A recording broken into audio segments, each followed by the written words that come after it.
നമസ്കാരം. ഇറാനുള്ളിൽ കടന്നു കയറി ദിവസങ്ങളോളം നീണ്ടു നിൽക്കുന്ന ഒരു വലിയ കരയുദ്ധം നടത്തിയെങ്കിൽ മാത്രമേ നിലവിലെ സാഹചര്യത്തിൽ ഇറാനിലെ ഭരണകൂടത്തെ അട്ടിമറിച്ച് അവിടെ തങ്ങൾ ഉദ്ദേശിക്കുന്ന ഒരു ഭരണം കൊണ്ടുവരാൻ അമേരിക്കയ്ക്കും ഇസ്രായേലിനും കഴിയുകയുള്ളൂ എന്ന് ഏറെക്കുറെ വ്യക്തമായിരിക്കുകയാണ്.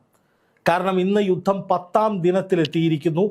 ഇതുവരെയും ഇറാനിൽ തങ്ങൾക്ക് അനുകൂലമായൊരു തരംഗം ഉണ്ടാക്കാൻ അല്ലെങ്കിൽ ഇസ്ലാമിക് റിപ്പബ്ലിക്കിനെതിരായ ഒരു തരംഗം ആഞ്ഞടിപ്പിക്കാൻ അമേരിക്കയ്ക്കും ഇസ്രായേലിനും കഴിഞ്ഞിട്ടില്ല. അവിടെ ഒരു ആഭ്യന്തര കലാപം ഉണ്ടാക്കാൻ ശ്രമിച്ച് അത് അതിദയനീയമായി പരാജയപ്പെട്ടതിനേക്കാൾ വലിയ ആഘാതമാണ് ഇപ്പോൾ അമേരിക്കയും ഇസ്രായേലും ചേർന്ന് ഇറാനിൽ വലിയ ആക്രമണങ്ങൾ നടത്തിയിട്ടും അവിടെ തങ്ങൾക്ക് അനുകൂലമായൊരു ഭരണ സംവിധാനം ഉണ്ടാക്കാൻ കഴിയുന്നില്ല എന്നുള്ളത്. അവിടെ മണിക്കൂറുകൾക്ക് മുൻപ് ആയത്തുള്ള അലി ഖാംനെയിയുടെ മകൻ മുജ്തബ ഖാംനെയി പരമോന്നത നേതാവായി അധികാരത്തിലേറുക കൂടി ചെയ്തതോടെ US പ്രസിഡന്റ് ഡൊണാൾഡ് ട്രംപിൻ്റെ സകല സ്വപ്നങ്ങളും പദ്ധതികളും പൊളിഞ്ഞു പാളീസായിരിക്കുന്നു എന്ന് നിസ്സംശയം പറയാം. എന്ന് മാത്രമല്ല, അമേരിക്കയുടെ വെല്ലുവിളിക്ക് പുല്ലുവില പോലും ഇറാൻ കൽപ്പിക്കുന്നില്ല എന്നുള്ളതും ഇതിൽ നിന്ന് പകൽ പോലെ വ്യക്തമാണ്. ഇത്രയൊക്കെ ഇറാൻ അമേരിക്കയെ വെല്ലുവിളിച്ചിട്ടും തിരിച്ചടിച്ചിട്ടും വലിയ തോതിൽ അമേരിക്കയെ കടന്നാക്രമിച്ചിട്ടും ഇറാനെ പരിപൂർണമായി പിടിച്ചുകെട്ടുന്ന വിധത്തിൽ, ഇറാനെ പരിപൂർണമായി തങ്ങളുടെ കാലുകൾക്കടിയിലാക്കുന്ന വിധത്തിൽ, ഇറാനെ കൊണ്ട് മാപ്പ് പറയിക്കുന്ന വിധത്തിൽ ഒരു തരത്തിലുള്ള നീക്കവും നടത്താൻ അമേരിക്കയ്ക്ക് സാധിച്ചിട്ടില്ല എന്നുള്ളത് അന്താരാഷ്ട്ര തലത്തിൽ അമേരിക്കയ്ക്ക് വലിയ നാണക്കേടായി മാറിയിരിക്കുകയാണ്. ഞങ്ങൾ ലോകശക്തികളാണ്, ലോക പോലീസാണ്, ഞങ്ങളുടെ കാൽ കീഴിലേക്ക് ഇറാൻ വരണം, ഇല്ല എന്നുണ്ടെങ്കിൽ ഇറാൻ ഭൂമുഖത്തുണ്ടാകില്ല, ഇറാനിൽ ഞങ്ങളായിരിക്കും ഭരിക്കുക എന്നൊക്കെ പറഞ്ഞ് അമേരിക്ക യുദ്ധം തുടങ്ങി വെച്ചു. അമേരിക്കയാണ് യുദ്ധം തുടങ്ങിയത് എങ്കിലും അതിന് പിന്നിൽ പ്രവർത്തിച്ചത് പേടിത്തൊണ്ടനായ നെതന്യാഹുവും കൂട്ടരുമാണ്. ഒരു പൂത്തിരി ആകാശത്ത് കത്തിയാൽ പോലും അത് ഇസ്രായേലിനെ തകർക്കാനുള്ള ഇറാന്റെ ആണവായുധ പദ്ധതിയുടെ ഭാഗമാണ് എന്ന തരത്തിൽ വിലപിക്കുകയും അയ്യോ ഞങ്ങളെ കൊല്ലാൻ വരുന്നേ, ഞങ്ങൾക്ക് വലിയ ഭീഷണിയാണ് എന്ന് കരഞ്ഞ് അമേരിക്കയുടെ കാൽച്ചുവട്ടിൽ പോയി കാല് നക്കി കെട്ടിപ്പിടിച്ച് കിടക്കുകയും ചെയ്യുന്ന ആ രാഷ്ട്രത്തെ ചൂണ്ടിക്കാണിച്ചിട്ടാണ് ലോകത്തിലെ ഏറ്റവും വലിയ ശക്തിയാണെന്ന് ഇവിടുത്തെ കുറേ കിഴങ്ങന്മാർ കിടന്ന് തള്ളിക്കൊണ്ടിരിക്കുന്നത്.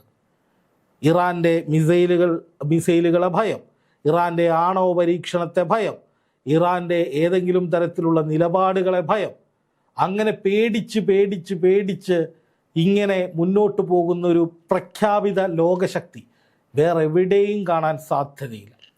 എന്തായാലും ഇസ്രായേൽ പ്രധാനമന്ത്രി ബെഞ്ചമിൻ നെതന്യാഹു ഗസയിലെ 10,000-കണക്കിന് കുഞ്ഞുങ്ങളെയും സ്ത്രീകളെയും കൊന്നു തള്ളുന്ന യുദ്ധം നയിച്ചിട്ടും അയാൾ ഒരു തരത്തിലുള്ള മനുഷ്യത്വ വിരുദ്ധനുമല്ല, ക്രൂരനുമല്ല, പുണ്യാത്മാവാണ്. മറുവശത്ത് സ്വന്തം രാജ്യത്തെ തകർക്കാൻ തീവ്രവാദ പ്രവർത്തനം നടത്തിയ ആളുകളെ തെരഞ്ഞുപിടിച്ച് ആ രാജ്യത്തിൻ്റെ നിയമമനുസരിച്ച് ശിക്ഷിച്ചപ്പോൾ, വധിച്ചപ്പോൾ അതിന് ഉത്തരവിട്ട ഖാംനെയി മനുഷ്യത്വ വിരുദ്ധൻ, ക്രൂരൻ. ഇതാണ് നമ്മുടെ നാട്ടിലെ ചില സോക്കോൾഡ് ഇരട്ടത്താപ്പുകാരുടെ ഒരു ലൈൻ. പറയുമ്പോൾ എല്ലാം പറയണം, അല്ലെങ്കിൽ ഒന്നും പറയാൻ നിൽക്കരുത്. ഇപ്പോൾ സംഭവിക്കുന്നത് എന്താണ്? റഷ്യയും ചൈനയും അടങ്ങുന്ന പല രാജ്യങ്ങളും ഇറാന് ശക്തമായ പിന്തുണയുമായി രംഗത്ത് വരികയാണ്. ഇതോടുകൂടി ഇറാൻ്റെ മണ്ണിൽ കാലുകുത്തുന്ന വിധത്തിൽ, ഇറാൻ്റെ മണ്ണിലേക്ക് കടന്നു കയറുന്ന വിധത്തിൽ ഒരു വലിയ കരയാക്രമണം നടത്താൻ ഇസ്രായേലിനോ അമേരിക്കയ്ക്കോ കഴിയില്ല എന്ന് ഏറെക്കുറെ വ്യക്തമായിരിക്കുകയാണ്. കാരണം ഇപ്പോൾ തന്നെ റഷ്യ വലിയ തോതിലുള്ള പിന്തുണ, സഹായം ഇറാന് നൽകുന്നുണ്ട് എന്നാണ് റിപ്പോർട്ടുകൾ. അത് ഏറ്റവും പ്രധാനമായി ഇൻ്റലിജൻസ് പരമായിട്ടാണ്. എവിടെ നിന്നൊക്കെ ശത്രുക്കൾ വരുന്നു, എവിടെ നിന്നൊക്കെ ആക്രമണങ്ങൾ വരുന്നു, ശത്രുവിൻ്റെ ഏതൊക്കെ കേന്ദ്രങ്ങൾ ആക്രമിക്കണമെന്നത് സംബന്ധിച്ച് കൃത്യമായ വിവരങ്ങൾ, ഡാറ്റാബേസ് ഇറാന് കിട്ടുന്നുണ്ട് എന്നാണ് പല വാർത്തകളിലും കാണുന്നത്. അതുപോലെ തന്നെ സാറ്റലൈറ്റ് ചിത്രങ്ങളുടെ സഹായത്തോടെ ശത്രുവിൻ്റെ പ്രധാനപ്പെട്ട കേന്ദ്രങ്ങൾ പ്രിസൈസ്ഡ് ആയിട്ടുള്ള അറ്റാക്കുകൾ നടത്താൻ വേണ്ടിയിട്ട് ഇറാനെ സഹായിക്കുന്നുണ്ട് റഷ്യ എന്ന വിവരങ്ങൾ വരുന്നു. മറ്റൊന്ന് ആയുധങ്ങളുടെ കാര്യത്തിലാണ്. പല വിധത്തിലുള്ള നൂതനമായ ആയുധങ്ങൾ നിർമ്മിക്കാനുള്ള സാങ്കേതിക വിദ്യ റഷ്യ കൈമാറുന്നുണ്ട് എന്നാണ് വിവരം. നമുക്കറിയാം, ഉക്രൈൻ റഷ്യ ആക്രമണം രൂക്ഷമായ സമയത്ത് റഷ്യയ്ക്ക് വേണ്ടി ഡ്രോണുകൾ നിർമ്മിച്ച് നൽകിയത് ഇറാനായിരുന്നു. അത് റഷ്യയ്ക്ക് വലിയ തോതിൽ സഹായകരമായിരുന്നു.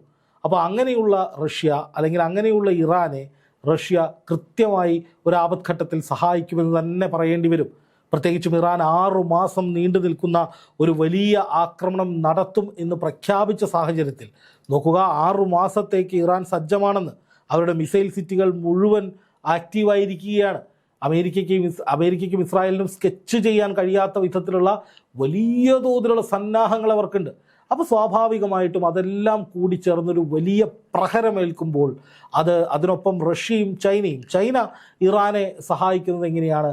ഈ കപ്പൽ വേധ മിസൈലുകൾ നൽകിക്കൊണ്ട്, പല വിധത്തിലുള്ള നൂതനമായ ആയുധങ്ങൾ നൽകിക്കൊണ്ടാണ്. ഇപ്പോൾ ചൈനയുടെ ആയുധങ്ങൾ സെക്കൻഡ് ഹാൻഡ് ആണ്, അല്ലെങ്കിൽ ഡ്യൂപ്ലിക്കേറ്റ് ആണ്, തല്ലിപ്പൊളിയാണെന്നൊക്കെയുള്ള പല ആരോപണങ്ങളും ഉയരുന്നുണ്ട്. പക്ഷേ ഇറാന് പിടിച്ചു നിൽക്കാൻ ആ ഒരു സഹായം, അതായത് ഒരു രാജ്യം ഞങ്ങളുടെ കൂടെ നിൽക്കുന്നു എന്നുള്ള ആ ഒരു ഉറപ്പ് ഒരുപാട് ഗുണം ചെയ്യുമെന്ന് വിലയിരുത്തേണ്ടി വരും. എന്ന് മാത്രമല്ല, ഹോർമുസ് കടലിടുക്കിൽ ഇറാനും റഷ്യയും ചൈനയും ചേർന്ന് വലിയ തോതിലുള്ള നാവികാഭ്യാസങ്ങൾ നടത്തിയ ശേഷം, അല്ലെങ്കിൽ സൈനികാഭ്യാസങ്ങൾ നടത്തിയതിന് ശേഷമാണ് ഹോർമുസ് കടലിടുക്ക് ഇറാൻ അടയ്ക്കുന്നത്. ഇതുവരെ ആ കടലെടുക്ക് തുറക്കാനായിട്ട് അമേരിക്കയ്ക്ക് കഴിഞ്ഞിട്ടില്ല. അവിടുത്തെ കപ്പലുകൾക്ക് സംരക്ഷണം ഒരുക്കാൻ കഴിഞ്ഞിട്ടില്ല. അവിടെ കൂടിക്കിടക്കുന്ന കപ്പലുകൾ ഒന്നൊന്നായി കത്തിക്കുമെന്നാണ് ഇറാൻ ഇപ്പോൾ പറഞ്ഞിരിക്കുന്നത്. ഇപ്പം തന്നെ എണ്ണവില ബാരലിന് $100 കടന്നിരിക്കുന്നു. ഇറാൻ ഈ കൈവിട്ട കളി മുഴുവൻ കളിക്കുന്നത് റഷ്യയും ചൈനയും കൊടുക്കുന്ന വലിയ തോതിലുള്ള പിന്തുണയാണ്.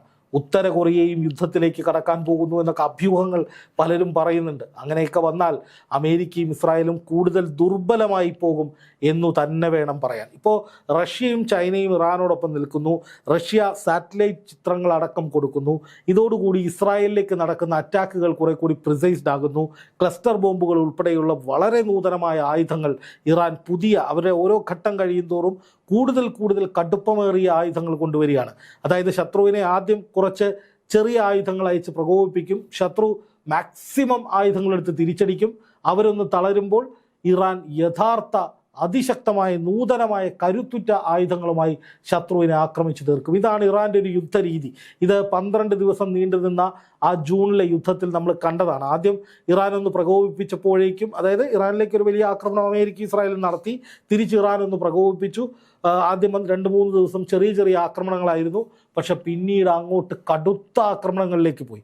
അതുപോലെ തന്നെ ഇറാൻ ഇപ്പോൾ ഫത്ത 1, ഫത്ത 2 മിസൈലുകൾ, ക്ലസ്റ്റർ ബോംബുകൾ, കൂടുതൽ നൂതനമായ ആയുധങ്ങൾ, റഷ്യയുടെ സാങ്കേതിക സഹായത്തോടു കൂടി കൂടുതൽ പ്രിസൈസ്ഡ് ആയിട്ടുള്ള ഓപ്പറേഷൻ ഇതിലേക്കൊക്കെ കടക്കുന്നുണ്ട് എന്നാണ് പറയാൻ സാധിക്കുന്നത്.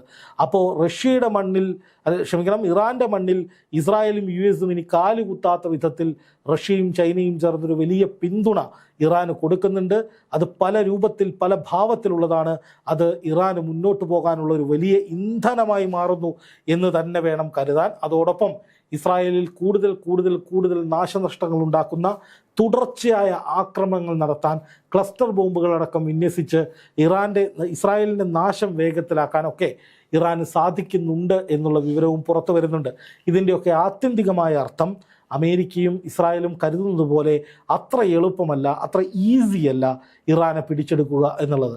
അത് അമേരിക്കയ്ക്ക് മനസ്സിലായിട്ടുണ്ട് എന്ന് വേണം കരുതാൻ. വളരെ എളുപ്പത്തിൽ പരിമിതമായ ഒരു യുദ്ധം നടത്തി പിന്തിരിയുമെന്നൊക്കെ പറഞ്ഞ് വന്ന ട്രംപിന് ഇനി 8 ആഴ്ചയെങ്കിലും വേണ്ടിവരും ഉദ്ദേശിച്ച ലക്ഷ്യം നടപ്പാക്കാൻ എന്ന് ഏറെക്കുറെ മനസ്സിലായി. അതിനിടയിൽ മുജ്തബ ഖംനേയി വന്നതോടെ അമേരിക്കയ്ക്ക് കനത്ത പ്രഹരമായി. ഞങ്ങൾ തീരുമാനിക്കും അടുത്ത പരമോന്നത നേതാവ് ആരാകണമെന്ന് പറഞ്ഞ ട്രംപിനെ അടിച്ചിരുത്തിക്കൊണ്ട് പുതിയ ഭരണാധികാരിയെ, പരമോന്നത നേതാവിനെ നിയോഗിച്ചിരിക്കുന്നു ഇറാൻ. ഇതിൻ്റെ അർത്ഥം ഇറാൻ ഇനി ഒരു വിട്ടുവീഴ്ചയ്ക്കും തയ്യാറല്ല. അമേരിക്കയും ഇസ്രായേലിനെയും ഇറാനിൽ കാലുകുത്തിക്കില്ല, അതിനുള്ള സകല സെറ്റപ്പും ഞങ്ങൾക്കുണ്ട് എന്ന് ഇറാൻ പ്രഖ്യാപിക്കുന്നതായിട്ട് തന്നെ വേണം ഈ നീക്കങ്ങളെയൊക്കെ കാണാൻ.